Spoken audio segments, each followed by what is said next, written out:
Permettez que je fasse mon témoignage. C'est la première fois que je viens faire mon témoignage. Donc voilà, Dieu est vivant.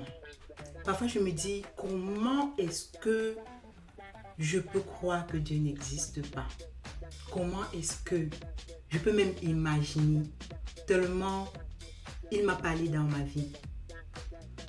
Aujourd'hui, je me suis levée avec un seul verset biblique qui disait que la parole de Dieu ne consiste pas en la parole, mais la parole de Dieu consiste en la puissance. Donc voilà, je vais vous raconter. J'arrive aux États-Unis, je dois passer un examen qu'on appelle le TOEFL.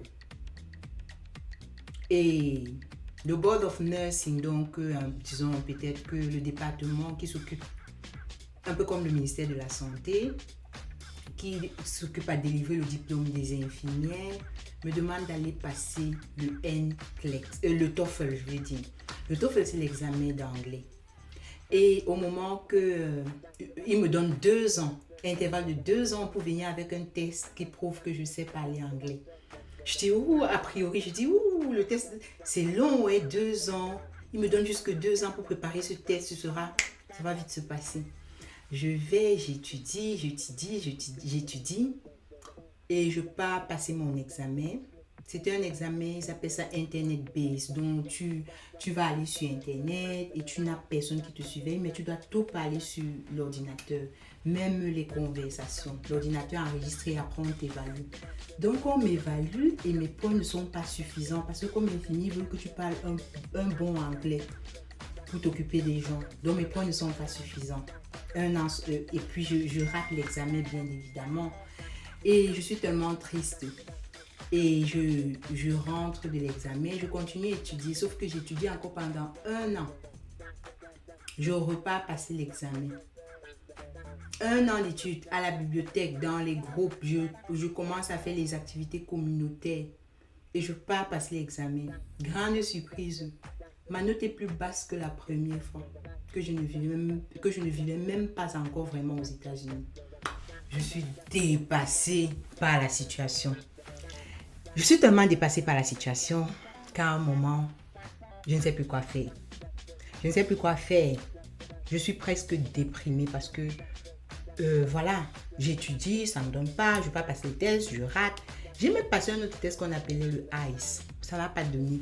En tout cas, c'est vrai que les exigences du Board of Nursing sont assez élevées. Ils appellent les requirements. Les exigences sont assez élevées pour les infirmières, pour les pharmaciens aussi. Et donc, du coup, je ne passais pas mon examen.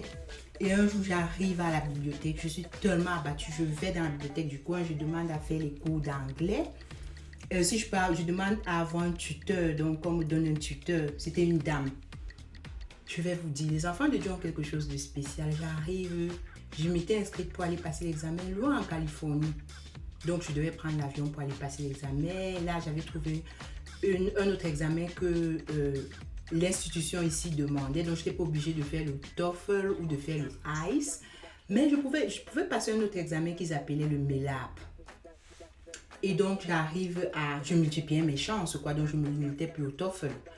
Donc, j'arrive à la bibliothèque. Je rencontre une dame là qui est remplie de la crainte de Dieu. Elle faisait le bénévolat à la bibliothèque. Et moi, j'étais abattue. Je lui dis, vraiment, je ne sais plus quoi faire. J'ai déjà passé cet examen tellement. J'ai tellement envie d'être infirmière. Et je suis bloquée. On m'a donné 2 ans. Et mes 2 ans, ils sont en train d'expirer. Il me reste peut-être que seulement 1 mois. Il faut absolument que je réussisse cet examen. La dame a commencé à parler, à donner les paroles de Dieu sur ma vie. Et elle a commencé à parler. Je ne peux même pas vous redire ce qu'elle disait, c'était tellement puissant. Elle parle, elle prononçait seulement la parole de Dieu. Elle dit que tu dois réussir au nom de Jésus, ta famille a besoin de ce TOEFL-là. Tu dois prospérer, tu dois faire comme si elle parlait. Et elle me dit, tu sais, je dois t'appeler à la veille de l'examen, je dois prier pour toi. La dame là m'a appelé, je n'avais jamais vu quelque chose comme ça. Elle prie pour moi, elle prie, Elle me dit, tu auras la faveur des hommes. Tu auras ci, au nom de Jésus, et ci, et ça. Maman, je pars à l'examen. Le matin, j'arrive. Je rencontre la dame en Californie, c'est une Espagnole. Elle commence à dire, oh madame, elle me parle en français, elle me dit, j'ai vu votre nom, on dirait que vous parlez français. Je dis, bien évidemment, je ris, mais j'étais tellement stressée. Elle me dit, vous parlez français, moi aussi j'ai appris le français, c'était vraiment difficile. Et la dame commence à parler en français. Je passe bien l'examen. Et c'est le moment de l'examen oral, la partie qui me bloquait vraiment. Parce qu'avec le TOEFL, quand tu ne parles pas bien, à un moment, quand on te demande les points élevés, tu dois quand même avoir un peu l'accent américain. Et ce que je n'avais pas. Donc, du coup, l'ordinateur ne parvenait même pas à me donner les bons points. Et donc, voilà. C'était toute une histoire. La dame dont m'interroge, et elle ne m'interroge pas sur les données. Elle ne m'interroge pas sur... Elle ne m'interroge pas, excusez-moi. Elle ne m'interroge pas sur les données que je venais d'étudier. Elle m'interroge, elle me pose des questions tellement simples, le genre... vous venez d'où? Pourquoi est-ce que vous êtes aux États-Unis? Présentez-moi votre famille. Et donc, vos parents sont encore en Afrique. Elle me posait tellement les questions. Elle disait, oh, et donc vous êtes infirmière. Donc, on menait une conversation, quoi. Et à la fin de l'examen, j'ai réussi. Et j'ai compris ce jour, bien que j'ai compris plusieurs fois dans ma vie, que la parole de Dieu ou le royaume de Dieu ne consiste pas à la parole, mais en la puissance. Il y a beaucoup de puissance dans la parole de Dieu. Et quand vous avez la grâce de rencontrer un enfant de Dieu, quel que soit votre problème, si la personne a une certaine onction, vous allez voir des miracles et expérimenter des miracles incroyables. C'était Nurse Peggy. À la prochaine. Le royaume de Dieu ne consiste pas en paroles. Le royaume de Dieu consiste en puissance. Le royaume de Dieu ne consiste pas en paroles. Le royaume de Dieu consiste en puissance.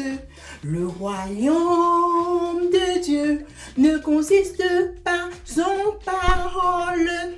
Le royaume de Dieu consiste en puissance.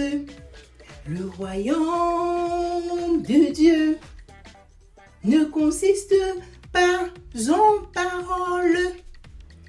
Le royaume de Dieu consiste en puissance. Le royaume de Dieu ne consiste pas en paroles. Le royaume de Dieu consiste en puissance.